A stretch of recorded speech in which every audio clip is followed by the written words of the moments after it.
Hey guys, it's Ethan. Today we're gonna be looking at a really bad blizzard. Yeah, look at that.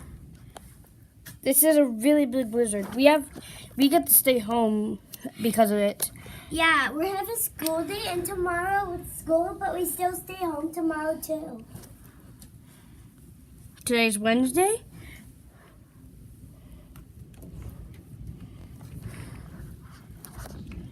And I'm guessing this is this is gonna be the end of the world. Or a sign of it. 2019. Yeah. I think we already know that. Maybe could this be a sign of the end of the world, or maybe the USA being destroyed? I don't know. Like and subscribe if it is. Comment down what your thoughts is. I will be liking and replying to some of yours. If you have to comment down if you subscribed, and you have to really subscribe if you really want it. Sorry, I have this on my face. I was eating chocolate. He was eating chocolate cake. Yeah. Okay, dead. Gone.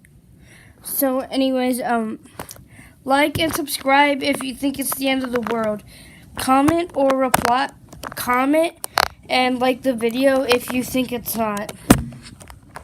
I'll be hearting and liking some of yours. Maybe even if you're lucky, I'll pin it. So, so tell me in the comments below. And turn on the notifications in case I post another video.